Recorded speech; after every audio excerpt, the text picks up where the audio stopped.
இலக்கிய சீரியலில் அடுத்து என்னலாம் நடக்கலாம். ஸோ அஞ்சலி போயிட்டு தேவையில்லாமல் போலீஸ்கிட்ட இது மாதிரி கௌதம் தான் என் புருஷனை கடத்தி வச்சிருக்காரு அப்படின்னு சொல்லிடுறாங்க. அவங்க மட்டும் இல்லைங்க, நம்ம கார்த்தியே லூசுத்தனமா முட்டாள்தனமா தான் அண்ணன் கௌதம் தான் நான் கடத்தி வச்சிருக்கான், சொத்துக்காக என்னெல்லாம் பண்ணியிருக்கான் பாரு அப்படின்னு அவன் ஒரு வீடியோ பேசி அஞ்சலிக்கு அனுப்பிடுறான். அதை அஞ்சலி எடுத்துக்கிட்டு நேராக போலீஸ் ஸ்டேஷன் போகிறாங்க. ஏற்கனவே அந்த போலீஸ் காசுக்கு என்ன வேலை பண்ணுறேன் அப்படின்னு ரெடியாக இருக்கான். அந்த இடத்துல எஸ்எஸ்கே தாச்சாணி கால் பண்ணி இது மாதிரி அஞ்சலி ஒரு பொண்ணு வருவா, அவள் கௌதம் மேலே கேஸ் கொடுப்பா, அதை நீ எடுத்துக்கிட்டு கௌதம் எப்படியாவது பிடிச்சி உள்ளே போட்டுரு, உள்ளே போட்டு அப்படின்னா உனக்கு எதிர்பார்க்காத அளவுக்கு காசை நான் தரேன் அப்படின்னு எஸ்எஸ்கே தாச்சாணி 2 பேரும் அவனுக்கு சொல்லிடுவாங்க.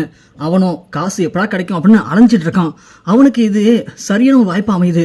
உடனே அவன் என்ன பண்ணுறான், சரிங்க சார் நீங்கள் சொன்ன மாதிரியே அந்த கௌதமை பிடிச்சி உள்ளே போட்டு நான் உங்களுக்கு கால் பண்ணுறேன் சார் அப்படின்னு சொல்லி ஃபோனையும் வைக்கிறான். அஞ்சலி வராங்க, நேராக கிளம்பி கௌதம் வீட்டுக்கு போகிறாங்க. கௌதமை அரெஸ்ட் பண்ண பார்க்குறாங்க.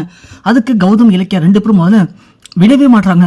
கௌதம் இந்த தப்பு பண்ணவே இல்லை, அப்படி இருக்கும்போது எதுக்கு நீங்கள் கௌதம் அரெஸ்ட் பண்ண வந்திருக்கீங்க அப்படின்னு இலக்கியா பயங்கரமாக கேள்வி கேட்குறாங்க. அதுக்கு நம்ம அஞ்சலி ஒன்று, கௌதம் ஒன்றும் பண்ணலையா, அவன் தான் என் புருஷன் கார்த்தியை கடத்தி வச்சிருக்கான், இந்த வீடியோவை பாரு அப்படின்னு வீடியோவை காட்டுறாங்க. அந்த வீடியோவில் கார்த்தி என்னை கௌதம் தான் கடத்தி வச்சு சித்திரவதை பண்ணுறான், அவனை சும்மா விட்டுறாத அஞ்சலி அப்படின்னு கார்த்தி பேசின வீடியோ. ஸோ கௌதம் கதை முடிஞ்சு போச்சு.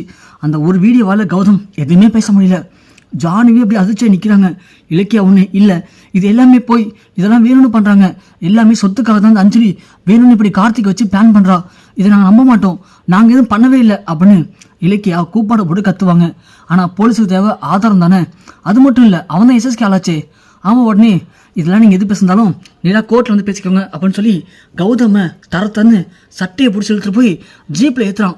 ஏற்றிட்டு வண்டி எடுக்க போகும்போது இலக்கியா ஓடி வந்து, கௌதம் நீ எதுக்கும் கவலைப்படாதீங்க கௌதம், கண்டிப்பாக இதுக்கு பேண்டி யார் இருக்காங்க நான் கண்டுபிடிக்கிறேன் கௌதம் அப்படின்னு சொல்லிட்டு பேசிட்டு இருக்கும்போது வண்டி எடுத்துகிட்டு கிளம்பிடுறாங்க.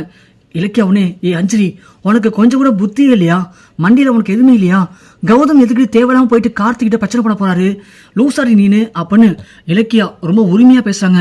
ஆனால் அஞ்சலி, இலக்கியா போதும் நிப்பாட்டு, உன்னை பற்றி எனக்கு தெரியாதா, ஏற்கனவே கௌதம் இப்படி தான் சொத்துக்கு ஆசைப்பட்டு கார்த்திகை கடத்தினாரு, அதை நாங்கள் எப்படியோ காப்பாற்றிட்டோம், இந்த முறை டெல்லி போய் கான்ஃபரன்ஸ் அட்டன் பண்ணிட்டா அப்புறம் சொத்து எல்லாம் கார்த்திக் வந்துன்னு பயந்து போய் தானே நீங்கள் 2 பேரும் திட்டம் போட்டு இப்படிலாம் பண்ணீங்க.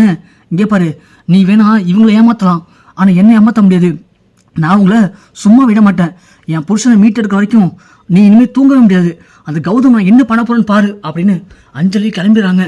கௌதம்மா அரெஸ்ட் பண்ணி கொண்டு போய் அந்த இன்ஸ்பெக்டர் ஜெயிலையும் அடைச்சிடறாங்க. அடைச்சிட்டு எஸ்எஸ்கே கால் பண்ணுறாரு. கால் பண்ணி, சார் நான் வீடியோ கால் பண்ணுறேன், அப்படி வீடியோ கால் பண்ணுங்க அப்படின்னு சொல்ல எஸ்எஸ்கேவும் வீடியோ கால் பண்ணுறாங்க. பார்த்தா அந்த இன்ஸ்பெக்டர் கௌதமாக காட்டுறாரு. கௌதம் செல்லுல கதை பார்த்து தாச்சாயினி அப்புறம் நம்ம எஸ்எஸ்கே 2 பேரும் அப்படியே பேரின்பம் அடைகிறாங்க. ஏன்னா தாச்சாயினியை கை நீட்டி அடிக்க வந்தார்ல கௌதம், ஸோ என்ன கை நீட்டி அடிக்க வந்தவன் இன்னைக்கு கைதியாக செல்லுல இருக்கான் நினைக்கும் போது மனசு அப்படியே குளிர்ந்து போச்சு. இன்ஸ்பெக்டர் இதை பண்ண உங்களுக்கு நான் தக்க சன்மானம் அளிக்கிறேன் அப்படின்னு சொல்லி இங்கே தாச்சாயினியும் அவர்கிட்ட பேசுகிறாங்க. அவர் உடனே, சரி மேடம் நான் வேலையை முடிச்சுட்டு டியூட்டி முடிச்சு சாயந்தரம் வரும்போது நான் உங்களுக்கு நேரில் பார்க்கலாம் மேடம் அப்படின்னு சொல்லி அவனும் பேசுகிறான். கௌதமுக்கு இங்கே ஒன்றுமே புரியல. அந்த ரவுடி பசங்க தான் கார்த்திகே கடத்த பார்த்தாங்க, நாம் அவங்கள்ட்ட காப்பாற்றி அவனை காரில் கொண்டு வந்து மெக்கானிக் ஷாப்பில் பார்க்கும்போது கார்த்திக் காரில் இல்லை, ஆனால் அஞ்சலிட்டு கேட்கும்போது கார்த்திக் வீட்டில் தான் இருக்கான்னு சொன்னான். அப்போது இந்த கார்த்திக் எப்படி எஸ்கேப் ஆயிருப்பான், அப்போது கார்த்திகா எங்கேயும் கிளம்பி போலியா, கார்த்திகை கடத்திட்டு போயிருப்பாங்களா, அப்போ கார்த்திகை கடத்திட்டு போகிறது யார், அஞ்சலி இவளை பதட்டமாக பேசுறதை பார்த்தா அப்போது அஞ்சலிக்கே தெரியாமல் கார்த்திகை யார் கடத்திருக்க போகிறா அப்படின்னு கௌதம் யோசிக்கிறாரு. அப்போ தான் கௌதமுக்கு தோணுது, ஒருவேளை எஸ்எஸ்கே எதுவும் பிளான் பண்ணியிருப்பானோ அப்படின்னு. எஸ்எஸ்கே பிளான் பண்ணியிருந்தா அப்போ அஞ்சலி கூட்டு கலந்து தான் இருப்பா அப்படின்னு இங்கே கௌதம் முடிவு பண்ணுறாங்க.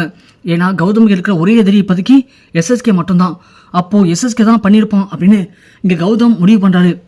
இன்னொரு பக்கம் கௌதமை அரெஸ்ட் பண்ணிட்டாங்க அப்படின்னு ரேவதிக்கு இந்த நியூஸ் வருது. ரேவதிக்கு நியூஸ் கிடைச்ச உடனே ரேவதி அதிர்ச்சி ஆகுறாங்க. என்ன கௌதம் கார்த்திகை கடத்திட்டானா, அடப்பாவி எஸ்எஸ்கே எல்லாமே இது ஓ வேலை தானா, நீ தான் திட்டம் போட்டு இப்படி ஒரு வேலையை பார்த்துருக்கியா அப்படின்னு ரேவதி கொந்தளிக்கிறாங்க. ரேவதியால் தாங்கிக்க முடியல. ஏன்னா தான் பையன் ஜெயிலுக்கு போயிட்டான் அப்படின்னு நினைக்கும் போது ரேவதி பொறுத்தது போதும், பொங்கி எழுந்துடலாம் அப்படின்னு முடிவு பண்ணுறாங்க. ஆனால் நாம் இப்போதைக்கு போயிட்டு இலக்கியாட்ட நேராக போய் இதுக்கெல்லாம் காரணம் எஸ்எஸ்கே தான் அப்படின்னு உண்மையை சொன்னோம்னா கண்டிப்பாக இலக்கியா நாம் இங்கே தான் இருக்கணும் அப்படின்னு எல்லாட்டையும் சொல்லிடுவா. அதுக்கப்புறம் நாம் நினச்ச மாதிரி எஸ்எஸ்கேவை கொல்ல முடியாது அப்படின்னு ரேவதி யோசிக்கிறாங்க.